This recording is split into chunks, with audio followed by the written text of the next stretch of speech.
හැමෝම අදත් හරිම ආදරෙන් එකතු කරගන්නවා මගේ මේ වීඩියෝ එකට. එහෙනම් ඉතින් අදත් පොඩි රවුමක් යන්න අපිත් එක්ක එකතු වෙන්න කියලා හැමෝගෙම ඉල්ලනවා. ඔන්න ඉතින් නොවැම්බර් මාසේ එනවත් එක්කලම කට්ටිය සූදානම් වෙනවා නත්තල් උත්සවයේ වෙනුවෙන්. ඉතින් දැන් ටික ටික පටන්ගෙන තියෙනවා කට්ටිය නත්තල් සැරසිලි එකතු කරන්න. ඒත් එක්කලම ගොඩක් කට්ටිය පෙළඹෙනවා තමන්ගේ නත්තල් සැරසිලි මිලදී ගන්න. ඉතින් හැමතැනම දැන් මේ වගේ සැරසිලි වලින් පිරීලා.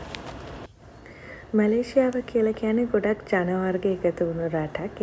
ඒක නිසාම යාළගේ කැලෙන්ඩර් පුරාම උත්සව වලින් නම් පිරීලා ඉතිරිලා තමයි තියෙන්නේ. මෙහි ප්‍රධාන වශයෙන් උත්සව 4ක් සමරනවා. පළවෙනි එක ලොකුවටම සමරන්නේ රාමදාන උත්සවය, හරිරාය උත්සවය කියලා තමයි මෙහි කියන්නේ. ඊට පස්සේ චයිනීස් නිව් ඉයර් එක ඒකත් විශේෂයෙන්ම සමරනවා. ලොකු සැරසිලි ප්‍රමාණයක් එක්ක ගොඩක් ඔෆර්ස් දාලා තියෙනවා. ඉතින් ලොකු උත්සවයක් විදිහට මේ චයිනීස් නිව් ඉයර් එකත් ඒගොල්ලෝ සමරනවා. ඊට පස්සේ ඉතින් එන්නේ දීපාවලි උත්සවය. දීපාවලි උත්සවයට පස්සේ තමයි ක්‍රිස්මස් එකයි නිව් ඉයර් එකයි ඒගොල්ලෝ සමරන්නේ. එන්න එහෙනම් අදත් මාත් එක්ක එකතු වෙලා බඩු අරගෙන පොඩි රවුමක් යන්න. මේ දවස්වල ඉතින් හැම තැනම ලස්සනට සරසලා තියෙන හින්දා පොඩි ළමයි වුණත් හරි ආසාවෙන් එනවා shopping. මේගොල්ලන්ට මේ නත්තල් සැරසිලි බලන්න පුළුවන් හින්දා. මැලේසියාවට විසිට් එකක් එන්න බලාපොරොත්තු වෙමින් ඉන්නවා නම් ඔයාලට මේ සැරසිලි තියෙන කාලයක් මේ වගේ ලස්සනට උත්සව තියෙන කාලෙක ආවොත් ඒ ලස්සන තවත් බලා ගන්න පුළුවන් වෙනවා කියලා මං හිතනවා.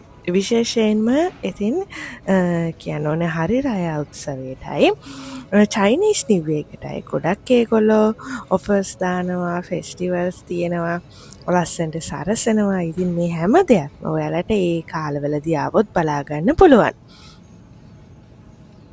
චයිනීස් නිව් ඉයර් එකේ දීලා තියෙන්නේ බොහෝ වෙලාවට ජනවාරි අග පෙබරවාරි මුල අන්න ඒ වගේ කාලයක් ඇතුළත. ගොඩක් වෙලාවට මේකේ එන දවස් වෙනස් වෙනවා. නමුත් මේ කාලය ඇතුළත තමයි තියෙන්නේ. ඉතින් මේ කාලෙට මේ ඒගොල්ලෝගේ චයිනීස් ට්‍රැඩිෂනල් චයිනීස් විදිහට හැම තැනක්ම ලස්සන ගන්නවන්න ඒගොල්ලෝ උනන්දු වෙනවා. දැන් ඔන්න ඉතින් අපි ආවේ මල් ටිකක් ගන්න. මම මෙතනින් තමා මල් ටිකක් ගන්නෙ. මෙතන බලන්නක තියෙන ලස්සන මල් වර්ග ගොඩ.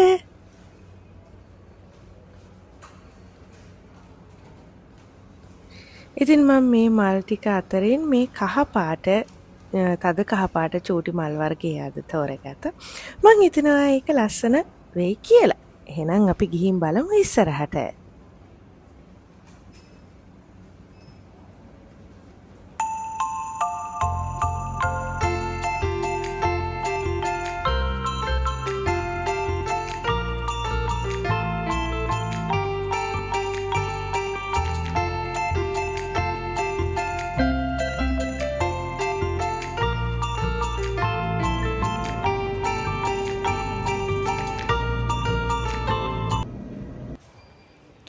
ඔක්ටෝබර් නොවැම්බර් කියලා කියන්නේ මැලේසියාවට ටිකක් වැස්ස බහුල කාලයක්. ඉතින් මේ වැස්සත් එක්කලා ගොඩක් දෙනෙක්ට එළියට බහැලා සෙල්ලම් කරන්න, ඇවිදින්න, ඒ වගේ ඇක්ටිවිටීස් කරන්න අමාරු හින්දා shopping mall එකකට එනවා යාළගේ කාලය ගත කරන්න.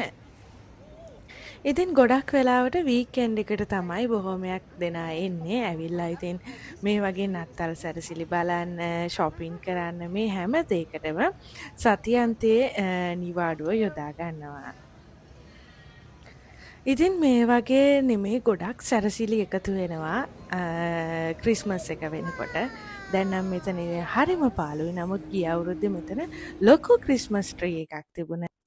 මං ඉතින් මේ වීඩියෝ එකේ අන්තිමට ගිය අවුරුද්දේ ක්‍රිස්මස් එකේ වීඩියෝස් කිහිපයක් ඇඩ් කරලා තියන්නම්. මං හිතනවා ඒවට ඔයාලා කැමති වෙයි කියලා. ඉතින් මේ අවුරුද්දෙත් ඒ වගේ ලස්සනට සරසනකන් තමයි අපි බලාගෙන ඉන්නේ.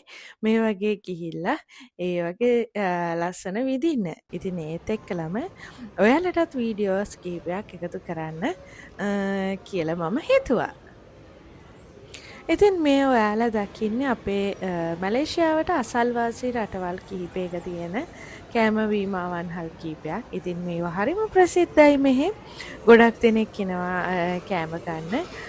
එයාලගේ ඒ රටවල් වලට ආවේනික රසවලින් මේ කෑම හරිම රස ගැන වෙලා තියෙන්නේ. ඉතින් මැලේසියාවට ආවොත් ඔයාලා අමතක කරන්න බැරි තරම් රස කෑම බීම ප්‍රමාණයක් ඔයාලට අත්දැකීම් කරන්න පුළුවන්.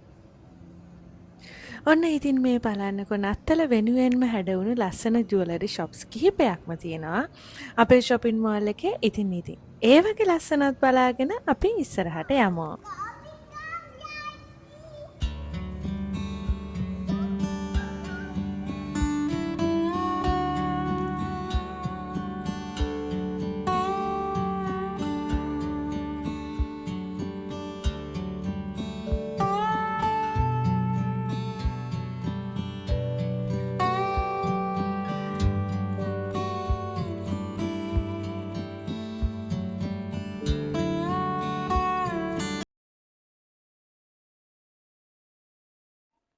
ඉතින් මෙතන ලස්සන දේවල් ගොඩක් තියෙනවා. අපි ඒවත් බලාගෙන ඉස්සරහට ගියා. අපේ රයිලිට නම් ඉතින් මේවා ලොකු වැඩි. ඒ වුණාට ඉතින් දැක්කහම නම් ගන්න හිතෙනවා. ඉතින් මට මේ කතාබහට පොඩි දෙයක් එකතු කරන්න කියලා හිතුණා. ඉතින් මං ඉස්සෙල්ලා කිව්වා වගේ මැලේසියාව කියලා කියන්නේ ජනවර්ග ගොඩකින් හැදුණු රටක්. ඒක නිසාම මෙහි කෑමවල විවිධත්වයක් ලොකුවටම තියෙනවා. මෙහි ආවහම ගොඩක් දෙනෙක් මෙහි තියෙන මැලේ කෑම, ඉන්දුනීසියන් කෑම, එතකොට තායි කෑම කන්න අමතක කරන්නේ නැහැ. ඒ වගේම මං ඔයාලගෙන් ඉල්ලනවා තව චයිනීස් කෑම, ජපනීස් කෑම, කොරියන් කෑමත් මෙහි ගොඩක් වෙලාවට ඔතෙන්ටික් රස තියෙන රෙස්ටොරන්ට්ස් ගොඩක් තියෙනවා. ඉතින් ඔයාලට ඒවත් අත්හදා බලන්න පුළුවන්. ඉතින් මේ ළඟදී ඉඳලා මැලේසියාව ප්‍රසිද්ධයි එග් ටාර්ට් එකට. ඉතින් චයිනීස් එග් ටාර්ට් එක මේ දවස්වල ගොඩක් දෙනෙක් බ්‍රෙක්ෆාස්ට් එකත් එක්කලා ගන්නවා. මට මගේ චයිනීස් යාළුවෙක් කිව්වා දැන් හොංකොං වල තියෙන එග් ටාර්ට් එක මකාව් වල තියෙන එග් ටාර්ට් එකට ඒ රසට සමානවම මැලේසියාවේ තියෙන එග් ටාර්ට් එකත් රසයි. ඉතින් ඒක නිසා දැන් මැලේසියාවේ තියෙන එග් ටාර්ට් එකත් ප්‍රසිද්ධයි. ඔයාලා ආවොත් ඒකේ රසත් බලන්න අමතක කරන්න එපා. ඔන්න ඉතින් ටිකක් දිග කතාබහකට පස්සේ අපි ආවා ගිය අවුරුද්දේ කොහොමද අපේ ක්‍රිස්මස් ඩෙකරේෂන්ස් ගියේ කොහොමද අපි සෙලිබ්‍රේට් කරේ කියලා බලන්න. ඉතින් එහෙනම් මේ වීඩියෝ ක්ලිප්ස් ටික ඔයාලා රස විඳී කියලා මම විශ්වාස කරනවා.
ඉතින් මං හිතනවා හැමෝම හිමිහිමිට ළඟ එන නත්තලට සැරසිලි අරගෙන සතුටින් ලෑස්ති වෙනවා කියලා. එන්නේ ලස්සන කාලයක්, සීතල කාලයක්, හැමෝගෙම මුහුණ සතුටින් පිරෙන කාලයක්, විවේකී කාලයක්. ඉතින් එහෙනම් අපි ගිහින් එන්නම් ඊළඟ වීඩියෝ එකකින් නැවත හමු වෙනකන් ඔයාලට ලස්සනම ලස්සන සතියක් කියලා ප්‍රාර්ථනා කරනවා.